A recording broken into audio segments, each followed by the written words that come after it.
Hi, everyone. Welcome to Crusader Stadium here on the campus of Bergen Catholic High School in Oradell, site of the huge game between Don Bosco Prep and Bergen Catholic coming up this weekend. I'm Lou Brogno for NJ Sports Media on the Sidelines. And, of course, we'll preview the big game between the Ironmen and the Crusaders a little bit later on. And we'll have a conversation with Bergen Catholic head coach Nunzio Campanile as well. But first of all, what a huge win for Bergen Catholic last week against another big rival, the Green Knights of St. Joe's. This was a classic game in overtime. Bergen Catholic with a terrific win in OT. This game certainly did not lack for excitement. It'd be hard-pressed to find a better high school football game than this. Let's pick up the action in the first quarter. First quarter, St. Joe's strikes first. Jack Walsh with a brilliant pass to Joe Giles Harris. He takes it in on the first possession for the Green Knights. A 10-yard touchdown strike to make it 7-0 St. Joe. In the second quarter, St. Joe strikes again. Walsh this time finds Hugo Izema, a 35-yard touchdown strike. It's 14-0. St. Joe's on top. Finally, Bergen Catholic gets their high-powered offense going. Jared Guarantano, he finds Gene Coleman, a 16-yard touchdown pass, and it's 14-7. St. Joe's leads BC at the half. In the third quarter, after a key play, a pooch kick recovery by Bergen Catholic, Joe DiFilippo kicks a field goal, and Corey Russo with a 2-yard touchdown run. All of a sudden, Bergen Catholic is up by 3. The Crusaders lead it by the score of 17-14. St. Joe's comes right back. Walsh again connects, this time to Troy Gethers, a 15-yard touchdown pass. St. Joe's is back on top. It's 21-17. In the fourth quarter, Gavin Haggerty with that big leg boots a 31-yard field goal. Joe's is up by 7. It's 24-17. Big play in the game. Garrett Guarantano falls on his throwing hand. Injured. Out the remainder of the game. Corey Garn, the starting wide receiver for Bergen Catholic, takes over at the quarterback position. Only 4 snaps all season for Garn, but he comes up big. 1:34 left in the fourth on a 4th and 18. He scrambles, keeps his cool, shows his poise, on the run, fires, and hits Coleman. 33 yards, he takes it in for the touchdown. We are tied at 24. We go overtime, and in OT, Bergen Catholic strikes first. Garn again hits Coleman on a 26-yard touchdown. 31-24, Crusaders on top. The very next play, St. Joe's on the first play from scrimmage. They answer. Walsh to Izema, 25-yard touchdown. We're tied at 31. In double overtime, St. Joe's gets the ball first. Haggerty on a 4th down play kicks a 36-yard field goal. St. Joseph's up by 3. It's 34-31. But on the very next play, Bergen Catholic on their first play from scrimmage, Corey Russo gets a huge block at the point of attack on the right side of the offensive line, and he scampers into the end zone. He bolts in from 25 yards out, and Bergen Catholic stuns St. Joe's 37-34 in double overtime. Huge win for the Crusaders, who improved to 5-2 on the year, their first victory over St. Joe's since 2011. Corey Russo, 114 yards rushing, 26 carries, and 2 touchdowns. And Jack Walsh for St. Joe's had a good game as well, 12 of 20, 216 yards, and 4 touchdowns. So a huge win for Bergen Catholic. Jared Guarantano, by the way, he fractured his wrist. He is out for the remainder of the season. So Corey Garn will get the start at quarterback. Of course, Bergen Catholic will be taking on Don Bosco Prep coming up this weekend. And Bosco had a rare game against a public school last weekend, taking on the Bulldogs of Passaic Tech, a public school power coming into the game undefeated. But Bosco, as you might expect, showed their defense once again. It was all D in this game for the Ironmen, ironclad against that high-powered Passaic Tech offense. Let's pick up the action of this one in the first quarter. Bosco bouncing back from the loss to Paramus Catholic, and it's Bosco's Lawrence Stevens who strikes first with the pick six. He takes off 70 yards, takes it all the way to the house. A 70-yard interception return. The Ironmen are up by the score of 7-0. In the second, Malik Baker caps off a nice Don Bosco prep drive with this 3-yard touchdown run, and Bosco's up by 2 scores. It's 14-0. Then Baker, on a 4-yard touchdown run, gives the Ironmen a 3-score advantage. It's 21-0.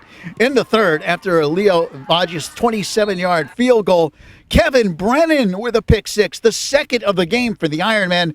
He takes it all the way. This one a long interception return.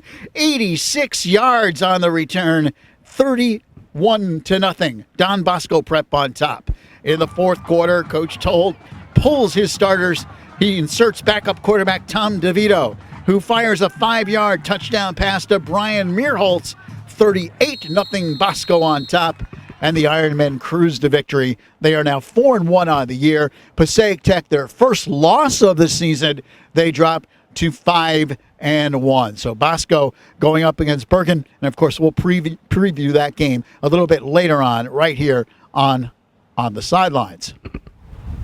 Of course, Bosco and Bergen Catholic not the only 2 teams that had big games last week. Another huge game involving public schools in the NJIC Colonial Division as Waldwick Midland Park took on Garfield. This was a battle of 2 undefeated teams with huge playoff implications, and it figured to be a big offensive showcase, and once again, it did not disappoint. The Warriors defeated Garfield by the score of 27-25. Garfield scoring in the fourth quarter, taking a bid to tie the game in the late stages. Junior quarterback Alex Victorino, 21 yards to Kevin Buran for the touchdown, with just 1:08 remaining. Then they went for 2 points, did the Boilermakers, to try to tie it, but that 2-point conversion failed. The game-winning touchdown scored by Jeremy Zaukas of Waldwick Midland Park, and 5 Garfield turnovers also contributed to Waldwick's big win.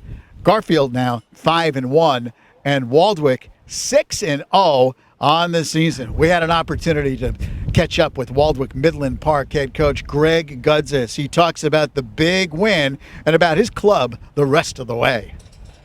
Okay. Garfield won, that was pretty big. 5-0 versus 5-0. More importantly, it was we were playing for power points. I mean, we were win against Garfield basically secured home field advantage throughout the playoffs.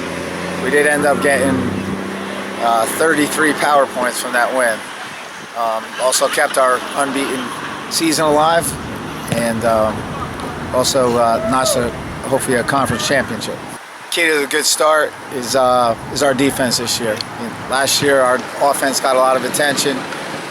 This year we feel like we have a very, very good defense, and it's team defense. Reporters call me all the time. They ask for somebody, some standout on defense, and give them some stats. I tell them I can't do that because again, we're all into the team effort, and every week we're shutting down all these high-profile offenses. Glen Rock, Elmwood Park, Garfield. They play us and they have a little tough time scoring. Offensively, key performers are running backs. We felt a little slight to come into the season. A lot of other teams got more attention for guys coming back. And we returned our whole backfield. So those guys were extremely important. Big concern for us was our offensive line. We only had 1 returner. They've been outstanding. Our tight end, we have a new tight end this year. He's been phenomenal. All those guys working together. We're grinded out run type offense. We don't do anything pretty. So again, it's a team effort. Defensively, basically what I echoed before. Team effort. 11 guys hustling through the ball, and our tackling's a big difference this year. We're tackling better than we ever have. The group's loaded this year. We're trying to keep pace with Westwood. We knew coming in, they were going to be tough to grab. We're 3 points behind them. So again, we're trying to keep pace with them. Surprise teams like Quantic, they're doing very well. Glen Rock, Elmwood Park right now is the 7th seed, and they're a very dangerous team. they're the most dangerous 7 seed right now that I could even think of. So it is loaded, and you got to go one at a time when you reach that point. So Waldwick Midland Park remains undefeated on the season at 6-0, and they are climbing towards the top of the PowerPoint situation in North Jersey, Group 2. Garfield still very much in the hunt at the top, also in North Jersey, Group 3. So let's revisit, of course, the big game coming up this weekend. It is referred to as the granddaddy of them all here in North Jersey. Don Bosco Prep taking on Bergen Catholic. Hard to find a bigger, more intense high school football rivalry than this. And we had an opportunity to catch up with Bergen Catholic head coach Nunzio Campanile, and we talked to him about the huge win last week over St. Joe's and the big game coming up against the Ironmen. Okay. All right. Nunzio, first of all, congratulations on a huge win last week. Hard pressed to find a better high school football game than that. Yeah, it was pretty wild. It really was. Honestly, I mentioned Augie Saturday night. Nobody deserved to lose that game. It was just a great high school football game, and that's about the second time in 3 years we've played one of those. So we were just happy to come out on top. Nuns, what about the play of Corey Garn coming in and making that play in the fourth quarter on the touchdown pass? He seems so poised and calm and collected on that play. What about his play there? Well, he's just a great competitor. Obviously he didn't get a lot of work preparing, but he's always played quarterback here. Really for the last 3 years, he's taken some reps here and there in practice, and he's just the type of guy that if you put him in a situation you need him to go out and compete and perform, he's going to do it. Huge quirk of the schedule, obviously. 2 back-to-back huge rivalry games. St. Joe's and now Bosco the next week. What are your thoughts about the way your team has handled these past 2 weeks getting into this game? One thing I told our kids is that, I honestly wouldn't trade our 5-2 for 7-0. We've really become a better team over the course of the year for the way our schedule has played out. And, this is... They're all big games, but this is, it is what it is. It's a little bit special. It's a little bit different. And, so I really love the way our place where our team is right now. They've really worked really hard, and they've stayed the course. They've taken some tough losses and gotten up off the carpet and gotten better because of it. So I think this is a great opportunity. I think it's a great time for us to play them. And, obviously it hurts to lose our quarterback, but I know our guys will be ready. They're going to rally the troops, and Corey will do a great job. We'll be ready to go come Saturday afternoon. This will be a classic matchup as Bosco comes in with just 1 loss on the season. Bergen Catholic at 5-2. The game will be played right here at Crusader Stadium. And a couple of things to look for in this game. Certainly Bosco's defense has been tremendous all season long. You saw last week they had 2 interception returns for touchdowns against Passaic Tech, and as always, defense is the story for Bosco. They're going up against a Bergen Catholic offense that will be missing, of course, a key player in Jarrett Guarantano, who hit on 58% of his passes going into last week's game, but fractured his wrist and he won't be in there. So Corey Garn will get the start for the Crusaders against Bosco. This figures to be a tremendous game. Bosco Bergen Catholic will have highlights for you, of course, right here next week on NJ Sports Media on the Sidelines. So we invite you to join us next week for a look back at the huge rivalry game between the Ironmen and the Crusaders. For everyone here at NJ Sports Media, I'm Lou Brogno. Thanks for joining us. See you next week.